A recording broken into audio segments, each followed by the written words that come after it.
Hello and welcome to the Forgeborn Finishing School. I'm Casey Kidd and I'll be analyzing Forgeborn battles to help take your game to the next level. In the world of Solace, the first pivotal step before entering the fray is to pick your factions and pair your half-decks. Each faction, Aloyan, Necrium, Tempest, and Utera, have certain innate strengths and synergies. Those synergies can cross boundaries into other factions and often make for some potent pairings.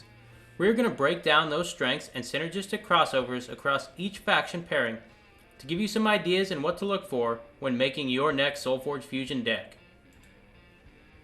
Onyxium is the melding of science between the Aloyan and Necrium faction. Their most common synergistic creature type is the Scientist, championed by Drix and the Stitcher. Not only are these two some of the most powerful scientists from each faction, but they also fit together perfectly. Drix creates the minion for the Stitcher to use its game-changing ability, flinging a returned creature from the banish pile onto the battlefield. A couple of other cards that synergize with Scientists to keep your eyes out for are the Harvester and Operator. They will ensure your Scientists leave your board full of minions. Nanoswarm and Ghastly Renewal each flood the board with minions as well. I think you see the theme of minion generation, be it Gizmo or Zombie. The Steel Eye Researcher will reap ample benefit any time a minion is played. This is just a sample of the power of the Onyxium pairing. Aurotech brings the Fire of Tempest and the page-turning capabilities of the Aloyan faction to bear, often trademarked through the use of mages to generate card upgrades, attack buffs, and direct damage. Much of the cards that cross factions here are looking solely for mages in play. Spells such as Conflagrate, Staff of Varus, and Scipion Augmentation all provide either amplified bonuses or additional abilities based on having mages in play. The Scipion Augmentation specifically pairs very well with Firestorm to deal massive damage to your enemy's creatures and preserving the health of your own creatures through added armor. Esperion intertwines the might of Utera and the steel resolve of the Aloyan, often synergizing over the warrior creature type. However, this faction pairing can really shine when used to overrun your opponent with minion producing abilities. Uteran cards, such as Lycian Rain, Transcendent Biologist, and the Summoning Council mesh very well with the aforementioned Steel Eye Researcher.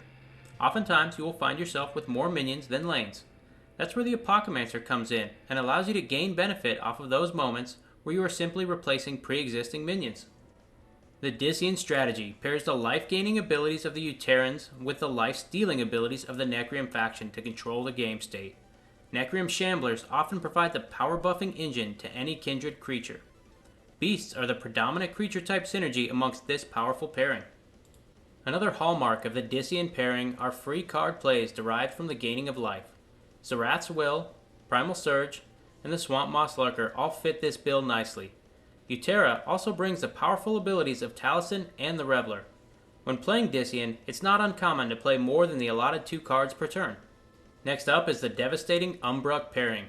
This pairing has 2 distinct identities in the mage creature synergy types and the dinosaur synergy cards. Uteran powers don't provide the synergistic cards themselves for mages, but they do have some fairly notable and under the radar mages with some really powerful spells. Keeping your eyes out for the Rex or Patriarch may be the cue you need to start looking for some Tempest dinosaurs to find the right pairing. This faction pairing, more than any other, is trying to put big bodies on the board and overwhelm the opponent. Battle for Whitefang Pass added even more dinosaur synergy cards to the already full crowd. Last but certainly not least is the Bizarak pairing of the Necrium Occult with the Tempest Sorcery. This pairing is the preeminent mage and spell-slinging combination. It will oftentimes try to end the match as quickly as possible through the aggressive playstyle. Aurotech also can play fairly aggressively, but Bizarak walks a finer line.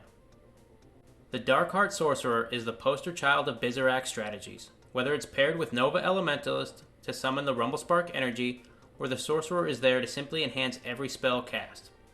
The Uranti Elementalist, Blight Witch, Stormcaller, and Spite Maiden are the regular culprits to get free spells flowing and are often the hallmark additions to Bizarak decks. Covering some of the strengths of these fatal factions provides you with a couple of notable things to look out for. There are plenty we haven't covered, and this provides a great moment to give ML Vanby from Discord community a shout out for his immense efforts in furthering the understanding of this game. Some of the information for this episode was pulled directly from his MetaMind entries. There's a link in the description to this awesome resource.